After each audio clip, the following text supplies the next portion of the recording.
Bueno, en esta oportunidad vamos a mirar una diferencia entre lo que es el modelo reactivo, actualmente el que estamos en muchos de los centros de atención en salud en Colombia prestando, y el modelo predictivo y preventivo que es el llamado universal.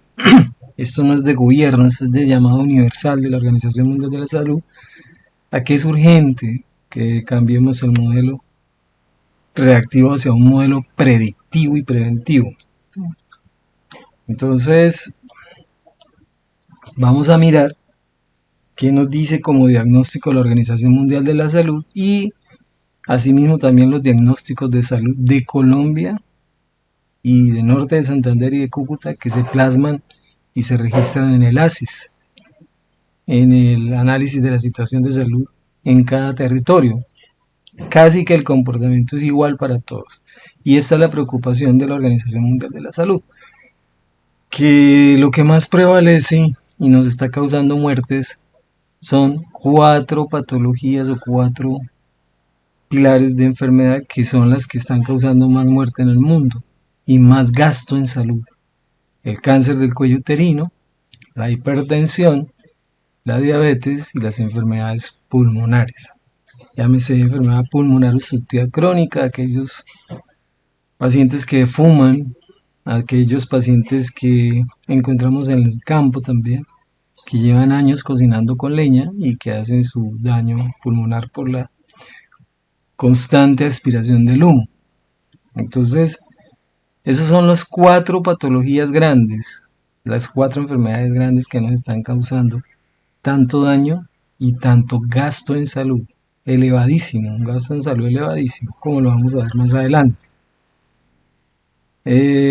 Todas estas tienen como componente importantísimo, que es lo que no hemos entendido desde de atención en salud, que tienen una fase silenciosa, o sea, tanto el cáncer, la hipertensión, la diabetes, como la misma enfermedad pulmonar, empiezan con un daño biológico durante 10, 15 años en el cual las personas son asintomáticas, no tienen síntomas. Pero eso no significa que no tengan riesgo, sí. El paciente que empieza así hipertenso y que no se da cuenta y pasan los años, empieza a hacer un daño biológico que con el tiempo pues da inicio a una serie de síntomas. Y son unos síntomas o unos diagnósticos o un tratamiento ya que requiere una alta complejidad, que ya el paciente debuta con un infarto, que llenan los servicios de urgencias, cuando una buena gestión de la salud hubiese sido atenderlo desde que estaba en la fase silenciosa. Entonces, las enfermedades crónicas no transmisibles pueden desarrollarse sin manifestaciones clínicas evidentes en sus etapas iniciales. Esperar a que aparezcan no es una estrategia. O sea, no es montar más clínicas, más unidades de cuidados intensivos para el infarto, más cirujanos cardiovasculares operando cosas que se pudieron evitar desde un principio, porque esto lo que está demostrando es una mala gestión del riesgo, o sea, una mala atención primaria. La ausencia de síntomas, además, pues no garantiza la ausencia de riesgo. ¿Eso qué quiere decir? Que el que yo no sienta síntomas no quiere decir que la enfermedad vaya avanzando. Claro que va avanzando. O sea, si yo soy hipertenso y no soy diagnosticado a medida que vayan pasando los días, los años, ahí sigue el daño y sigue el daño sobre ciertas estructuras biológicas. Por lo menos en la hipertensión, el daño renal llega hasta el final y o el corazón con un infarto y o el cerebro con un accidente cerebrovascular. Entonces, en el modelo reactivo, en la fase silenciosa, nosotros no estamos haciendo absolutamente nada cuando es tan sencillo y cuando la atención primaria nos lo está brindando. Las oportunidades de que podamos parar un daño subclínico. Vuelvo y le repito, en esta fase silenciosa no hay síntomas. Y las 4 enfermedades que más nos están matando, todas tienen el mismo comportamiento.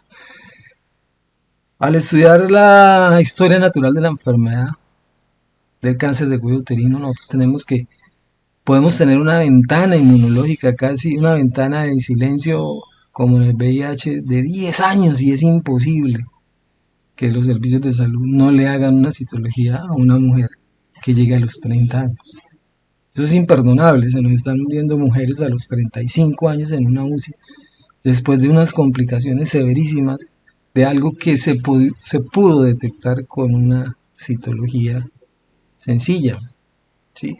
Entonces, cuando ya llega al umbral de los síntomas, pues aparece el dolor, aparece la fatiga, aparece la inflamación, ya hay un diagnóstico, ya hay que hacer pruebas mucho más sofisticadas, hay que hacer laboratorios mucho más específicos, y ya viene un tratamiento muy seguramente de alto costo.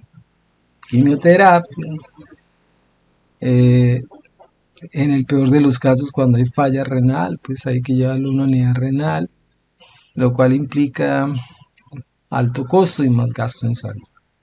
Entonces, ese es el modelo reactivo, ya cuando aparecen los síntomas que anteceden a una fase prodrómica, una fase donde no había síntomas.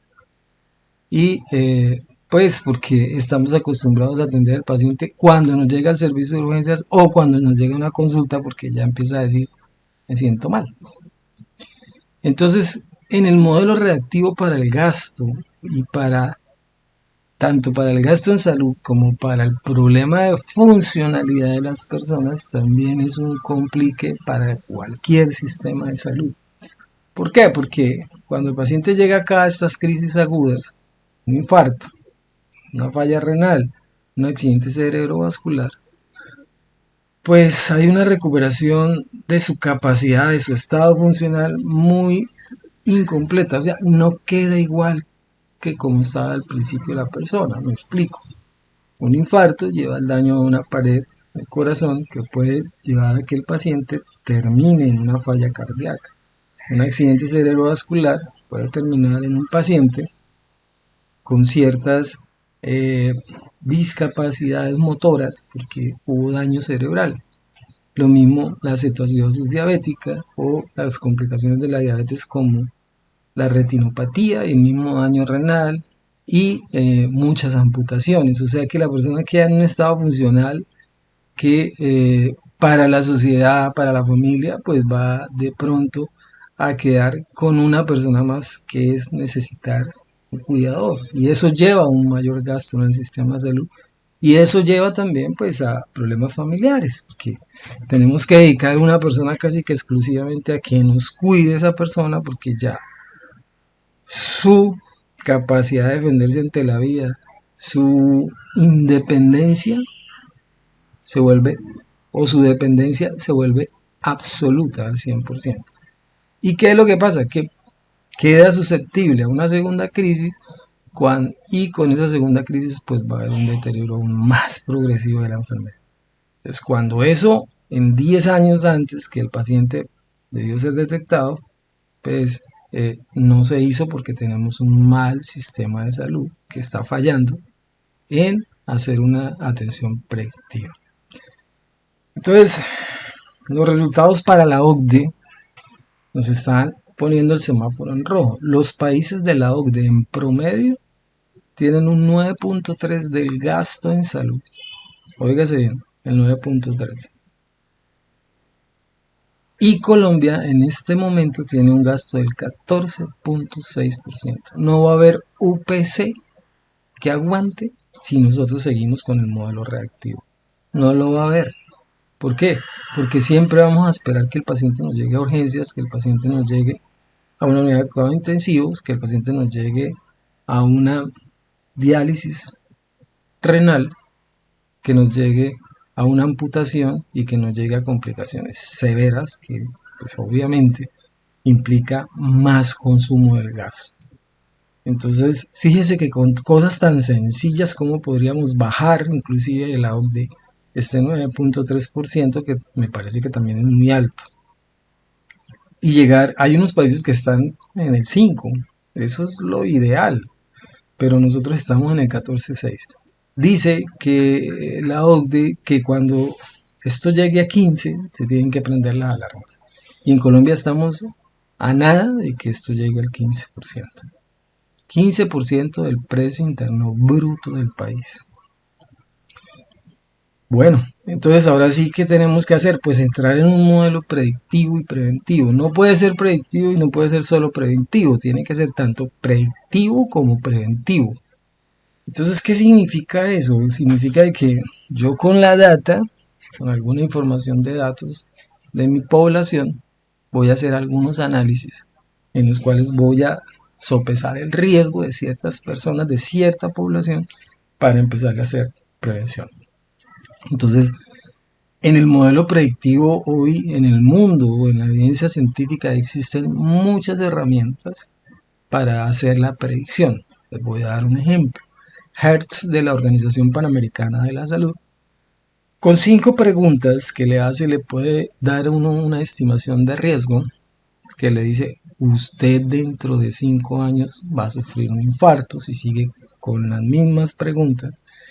Las preguntas se las voy a englobar más o menos: si hace ejercicios 3 o 5 veces por semana, si maneja el estrés, si está durmiendo bien y si la presión arterial está por debajo de 130/90. Entonces, con esas 4 o 5 preguntas que están bien definidas en la página de la OPS, en la estrategia Hertz, yo puedo hacer una predicción de que usted, al aplicarle yo, me da alto riesgo, bajo riesgo, mediano riesgo, y tengo que trabajarlo ya, empezar ya. O sea, si en este momento me sale un alto riesgo en Hertz, yo no puedo decir, venga, no, dentro de un año, venga.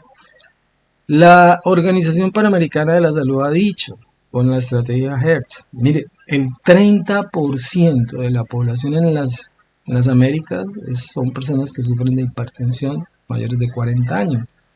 Entonces eso es muy alto. Y de las Américas, de las personas que están diagnosticadas, el 36% están mal formuladas. Ya les estamos dando el losartán, y ya la OPS está exigiendo que sean 2 medicamentos y evaluar en 2 semanas cómo baja la tensión arterial, si continúa y si no hay un cambio. Y ya existe una vía clínica con toda la evidencia, y muchos de nuestros centros de salud desconocemos esas vías clínicas. Entonces ese es un ejemplo claro de predicción. Lo mismo con el cáncer del cuello uterino. Yo puedo hacer un cribaje con un tamizaje en el cual yo puedo detectar que una mujer que empezó la actividad sexual a los menores de 15 años, que no tiene la vacuna del papiloma, que es una mujer que no hace actividad física, que fuma, que toma alcohol, ya eso me está diciendo un riesgo predictivo de que esa mujer tengo que hacerle ya inmediatamente iniciar la prevención con una citología para detectarle el riesgo. Primero, en el modelo predictivo, pues yo hago una predicción, o sea, por eso se llama predictivo, porque yo hago una estimación ahí del riesgo. Ya con la citología yo hago ya un diagnóstico temprano de tamizaje, que si sale NIC 1, NIC 2, NIC 3, pues esa persona tiene que ir a una colposcopia, perdón. Ese es el modelo predictivo. Ya la prevención entonces empieza sobre a cambiar esos hábitos y cómo manejar para poder revertir el proceso de salud-enfermedad. Entonces ya viene cambios de estilos de vida. Entonces nosotros miramos que no solamente es el médico el que hace cambios de estilo de vida. Entonces el psicólogo para ver cómo estás durmiendo, el psicólogo para ver cómo estás cambiando o manejando el estrés, cómo es las relaciones que usted tiene, si hay conexiones sociales que le estén ayudando, o si usted es una persona sola. Eso también influye, aunque nosotros, como no miramos el contexto biopsicosocial, pues estamos atendiendo solamente al paciente enfermo, no nos interesa lo demás. Entonces, fíjese que acá cambios de hábitos, de estilos de vida, Lalonde lo dijo, el 40% de las enfermedades influyen en los estilos de vida. Después, los determinantes sociales también lo determinaron así. Y lo más importante, ya hecho el tratamiento temprano, ya trabajando con nutricionista, con psicólogo, con médico, con odontólogo, con el equipo interprofesional, no solo una consulta médica, sino un equipo interprofesional que mire estilos de vida, que entre a valorar los estilos de vida y hacer cambios en la medicina de estilos de vida. puede hacer revertir la fase temprana de la enfermedad. Y lo más importante en la prevención es hacer el seguimiento. Es que tanto quien hace la predicción, que no necesitamos 5 personas en una casa haciéndolo eso. Aquí yo difiero de lo que hacen los equipos básicos, porque esto puede ser un buen promotor que maneje muy bien todas esas encuestas y que yo los detecte, tenga un sistema de alerta de acción para que el equipo en el centro de atención primaria pueda detectarlo y empezar a llamarlo, y de lo que salga de esa consulta ampliada en mi centro de atención integral, CAPS, o si se va para la complementaria, puede hacerle seguimiento también con ese promotor. Esa es la idea del modelo. Entonces es prevenir. Ahora viene la fase de prevenir y evitar esas complicaciones, esos episodios agudos que al cambiar estilos de vida y hacer una detección temprana, pues me van a contener el gasto. Oiga, diferente a contener el costo. Contener el gasto para reducir esos riesgos, mejorar el control de la enfermedad, llevar una mejor calidad de vida y que ese paciente no se me vaya para la unidad de cuidados intensivos, no se me vaya a un trasplante renal, no se me vaya a una cirugía cardiovascular o no se me vaya a ser oxígeno dependiente, porque en eso terminan los EPOC. Se sabe que el daño, la lesión del humo al pulmón, pues lo que hace es destruir totalmente el tejido pulmonar, y son pacientes que terminan totalmente dependientes de una bomba de oxígeno y que inservibles, o perdónenme la palabra deshumana, pero ya casi que no funcionales para la sociedad. Entonces, cuando eso se pudo evitar con estilos de vida mucho más saludables.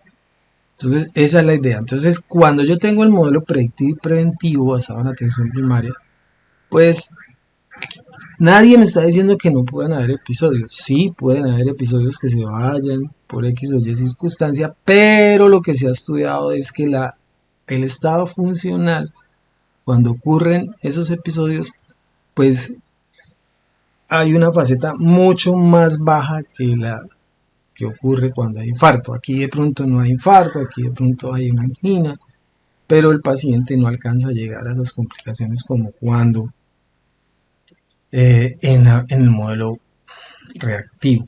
Entonces fíjense bien que la gráfica cambió demasiado. La funcionalidad de usted estar tratándose y con medicación correcta, con guías de práctica clínica basadas en evidencia, con estilos de vida saludables, pues hacen que su estado funcional tenga un desvío muy controlado y se mantenga muy bien ese estado funcional, que es lo que queremos, porque estamos llegando a los 71 años, sí, excelente como años de vida que estamos llegando en Colombia, pero la realidad es que después de los 64, 65 estamos teniendo mucha condición de discapacidad secundaria a enfermedades crónicas no transmisibles.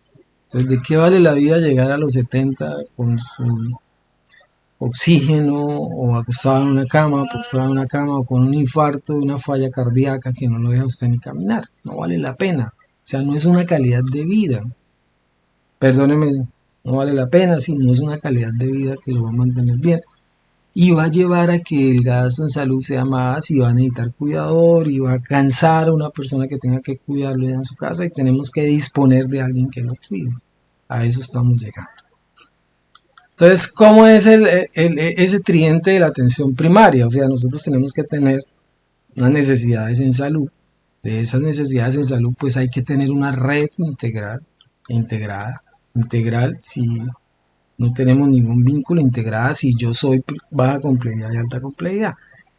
Pero la idea de esta gráfica es muy importante. Cambia en el modelo, que cambia, que el primer contacto no es la IPS primaria ni la IPS complementaria, es el servicio extramural para hacer la pesquisa, o sea, con los cribajes, con las herramientas, a través de un gestor de riesgo, un promotor de la salud, una enfermera auxiliar muy capacitada que vaya casa a casa y empiece a hacer ese pesquisaje para que una vez lo detecte, pues empecemos a hacer el seguimiento en una fase, ojalá silenciosa, donde solamente hayan cambios que puedan ser reversibles y obtener unos resultados. Entonces la IPS, la red está conformada por un servicio extramural que esperamos que en el 80-90% sea el primer contacto de nuestros pacientes, de nuestras personas. Una IPS primaria donde va a haber un grupo interprofesional, nutricionista, enfermera, psicólogos, médicos, odontólogos, todos en una baja complejidad, pero que actúen en una forma interprofesional. Y la alta complejidad cuando el paciente lo encontramos en un estadio ya bastante alto, porque también encontramos pacientes que ya tienen síntomas y que de pronto no han tenido por barreras de acceso el ingreso a una IPS de alta complejidad. Entonces, lo que está ocurriendo en este momento es que estamos atendiendo solo las necesidades sentidas. ¿Y qué son las necesidades sentidas?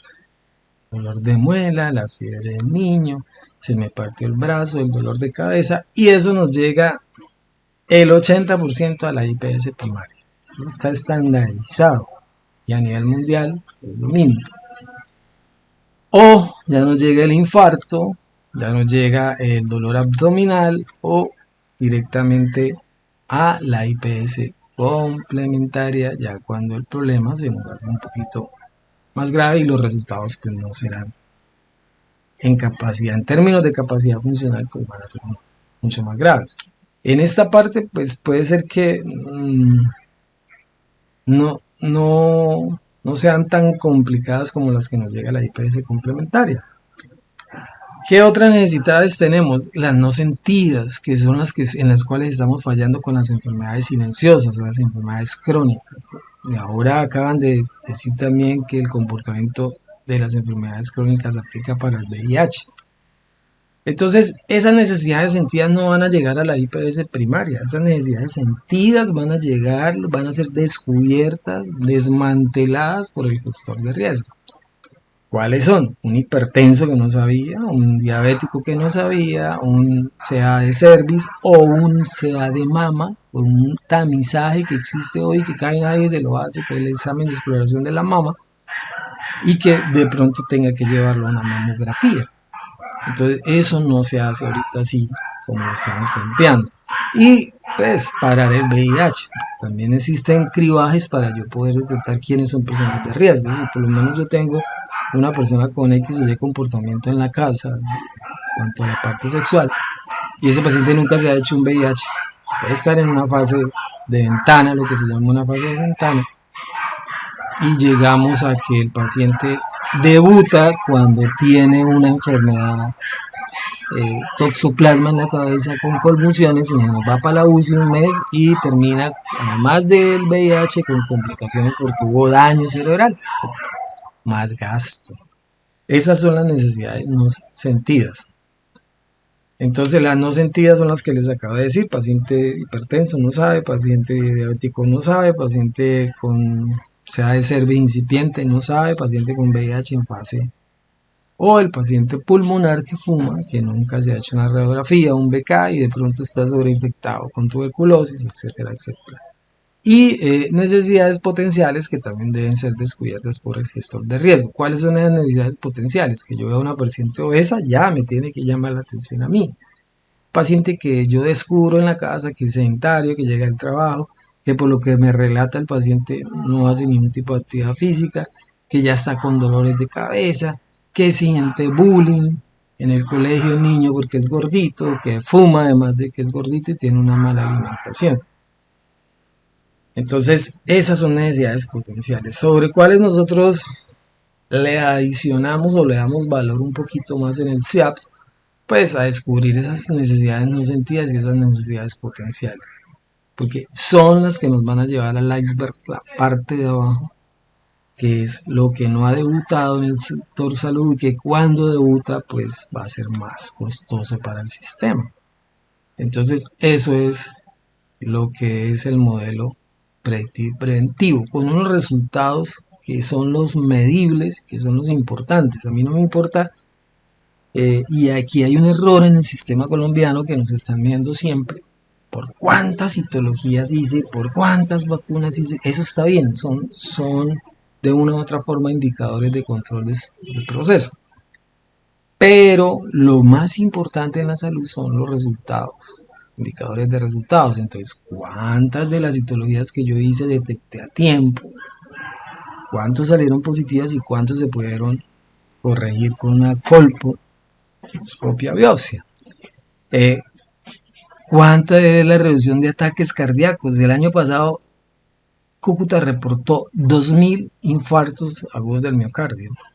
2.000, óigase bien, 2.000 según el ASIS que tenemos de Cúcuta 2025. Entonces yo podría decir que hubo un logro cuando lo bajo al 50%. Sí, claro, no, este año hubo 1.000, pero es que empezamos el programa ahorita.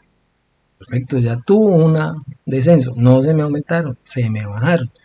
¿Cuántos accidentes cerebrovasculares bajé? Porque pues de nada sirve decirle, bueno, no, yo le hice boom, creatinina y electrocardiograma por la ruta cardiovascular a todos los de 40, sí, pero usted hizo 50, 100, pero de esos, ¿cuánto fue el resultado? ¿En cuánto bajamos esos accidentes cerebrovasculares? Reducir la tasa de complicaciones de diabetes. Tengo diabéticos estables, tengo diabéticos bien controlados con medicación, con dieta, con ejercicio, con la nutricionista funcionando, la terapista física insistiendo en ese coach para moverse, y ese paciente nuestro pool de diabéticos no ha llegado a una amputación, no ha llegado a una pérdida visual. Qué bueno. Sí. No es que me diga cuántas hemoglobinas glicosinadas ha hecho, yo critico la 3280 en ese sentido de que la 3280 nos está pidiendo muchos indicadores de estructura, pero no de resultados. ¿Sí? ¿Cuántas glicemias hice? No, pues hice 50.000, pero ¿qué? ¿Pero cuántos amputados? ¿Cuántos no llegaron a cetoacidosis diabética? Lo mismo en hipertensión, y lograr mayores tasas de detección temprana de cáncer de mama. Entonces, no, que yo hice 50 mamografías, que yo hice 50 exámenes, entrené a las personas para que se hicieran el examen manual, sí, pero ¿cuál fue el resultado de esa acción?